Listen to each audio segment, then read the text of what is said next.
RCN Radio para entender lo que pasa. Hoy hablamos de salario mínimo. Estamos en plena mesa de concertación laboral. Centrales obreras, representantes de los trabajadores y empresarios han puesto sobre la mesa sus propuestas. Hablemos de esos porcentajes inicialmente, profe Restrepo.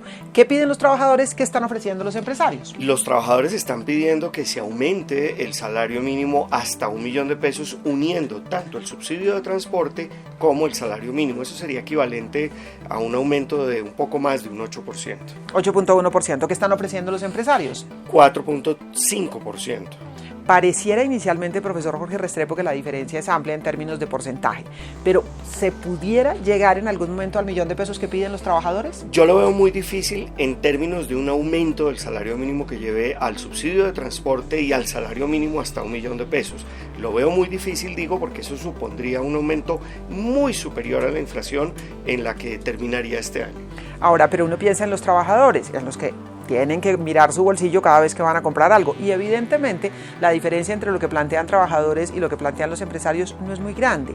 ¿Se puede por alguna vía llegar a esa meta que se está planteando, a que los trabajadores tengan un poquito más de ingreso y llegar al $1.000.000, o lo ve imposible? Hay una alternativa, y es que se aumente de manera extraordinaria el subsidio de transporte. El año pasado se aumentó un 10%, mientras que el salario mínimo se aumentó un 6%, el doble de la inflación en el caso del salario mínimo.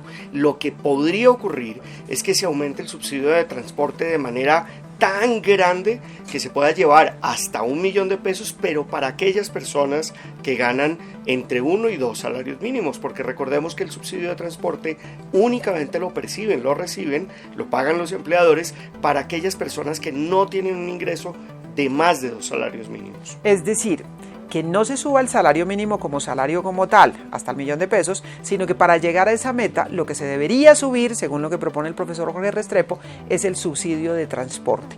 ¿Por qué es tan importante que sea el subsidio de transporte y no el salario como tal? Es un poco lo que se pregunta el trabajador. ¿Qué pasa? ¿Cuál es la diferencia? Varias razones. En primer lugar, porque el aumento del salario mínimo impacta sobre toda la estructura salarial a través de pactos colectivos, simplemente de las negociaciones informales que se hacen en las empresas. En segundo lugar, porque el salario mínimo se utiliza para reajustar las pensiones de los trabajadores, pero también multiplicidad de contratos, multas, concesiones que ha firmado el gobierno y que además ha definido el Congreso a través de la ley en salarios mínimos. Sí, por ejemplo, una multa y esas cosas siempre está medida en salarios mínimos, lo que hace que ese sea un indicador que no solamente es el salario que reciben los trabajadores, sino que impacta mucho en la economía, y eso es lo que lleva a debatir si hay que subirlo tanto o no. ¿Pero es usted optimista, profesor Restrepo? ¿Se va a lograr concertación?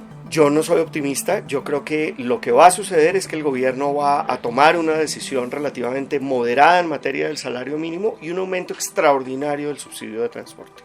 Estaremos atentos. La mesa de concertación se vuelve a sentar. 4.5 están planteando los empresarios, 8.1 están planteando los trabajadores. Eso significa llegar a $1.000.000 de ingreso para salario mínimo, sumando tanto el salario como el subsidio de transporte. El profesor Restrepo plantea que se suba más el subsidio de transporte y tratar de llegar con ese subsidio al $1.000.000, pero que el incremento del salario mínimo ronde el 4 o 4.5% que proponen los empresarios. Veremos qué deciden en la mesa de concertación o si se define por decreto.